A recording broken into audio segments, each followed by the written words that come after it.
What's up? Welcome back to my channel. If you're new here, my name is Holly and this is my booktube channel. I talk about reading and books and we do readathons. It's a ton of fun, so I'm glad you're here if you're new, and if you're returning, welcome back. For today's video, I was tagged by Cliff to do the Led Zeppelin book tag. When I first heard that, I thought, what? How do you combine one of my favorite bands and books? But this tag managed to do it. Each question is kind of centered around a different song name by the band Led Zeppelin, and I am so pumped, so excited to do it. So grab you some coffee and let's rock and roll. The first prompt is called Good Times, Bad Times.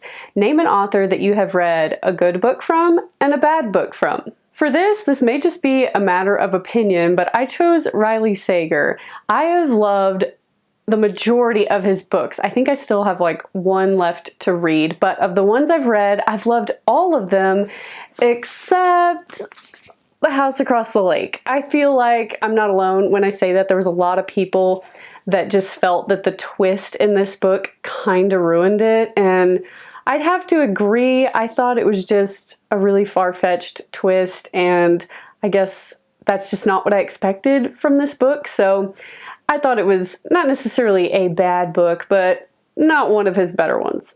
Just for example, a book that I loved by him is Lock Every Door. This one was excellent, total page turner, edge of your seat, loved it. The next question is called Babe, I'm Gonna Leave You, and that is to name an author that you've kind of outgrown or really have no desire to go back and read. For this one, I actually chose George R.R. Martin, Game of Thrones. Not that I don't think that the Game of Thrones series is amazing. I read it back in college. I read like the first 2 or 3 books, I think.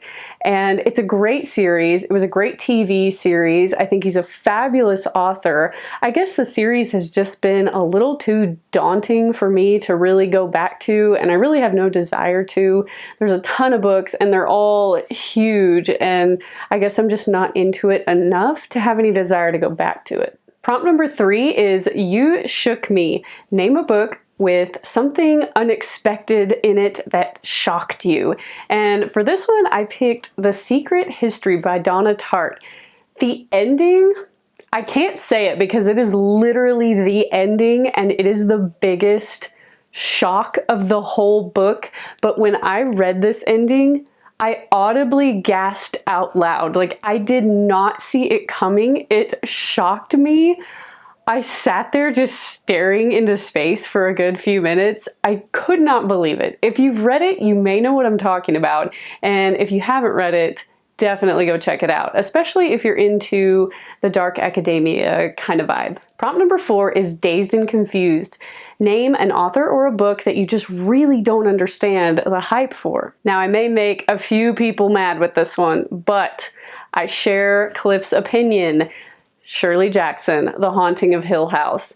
I don't get it, y'all. I don't get it. I do not understand the hype surrounding that book. It's not scary. It's just, I don't know, I guess there's a sense of creep and foreboding, but I feel like people talk about it as this amazing piece of horror literature, and maybe it is, maybe I just don't like it, I don't know, but I just don't understand the hype around it. I actually DNF'd it when I tried to read it last year during Summerween.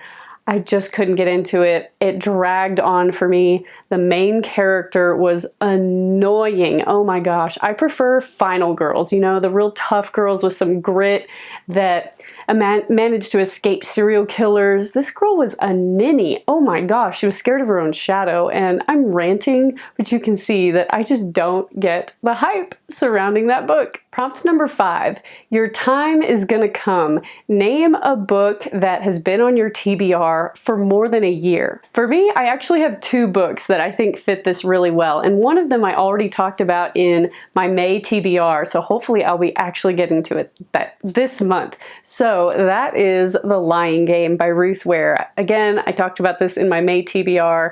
I really don't know what it's about because the back doesn't have a synopsis, but it's just been sitting on my TBR for no good reason. I'm sure Ruth Ware is an incredible author, and this is probably a really good book, especially if it was on the Reese's Book Club list. I don't know. I just haven't gotten to it. So hopefully I can change that this month. And the second book that's been on my TBR for more than a year is 11/22/63. Yeah, I don't know why, and I don't have a good reason. I plan on reading it this year. I'm kind of saving it for November for obvious reasons, but I may get to it sooner if I feel like it. But I don't know why. It's been on my TBR for so long. I just haven't gotten to it. My mom read it years ago when it came out. This is her copy. I borrowed it, and she keeps asking me if I've read it. She actually texted me this morning and asked if I've read it yet.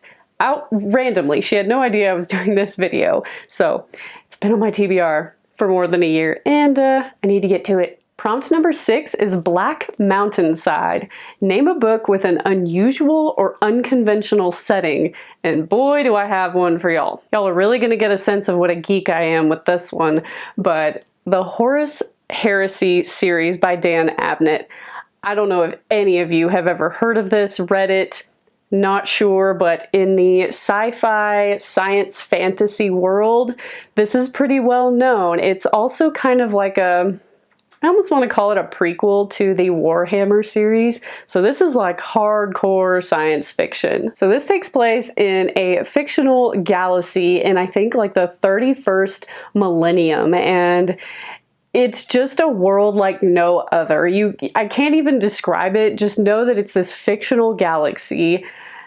There's barely even any like regular humans. It's so hard to describe, but if you've read it, you may know what I'm talking about. It's in the 31st millennium, and I think they called this period in the story like the Age of Darkness or something like that, because there's a lot of war going on, and it's just kind of a bleak dystopian type of environment. So definitely fits the unusual setting theme. Number 7 is Communication Breakdown. Name a book that you buddy read and you and your buddy completely disagreed.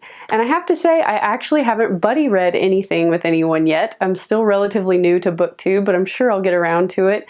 Although my mom and I do read the same books a lot of the time, but so far we have really similar reading tastes, and we haven't disagreed on any books. We like the same ones and we dislike the same ones, so I don't really have a great answer for this one yet. Question 8 is I Can't Quit You Baby, and that is to name an auto-buy author. And it may serve as no surprise to you all, but Stephen King is one of them. Jack Carr is another one.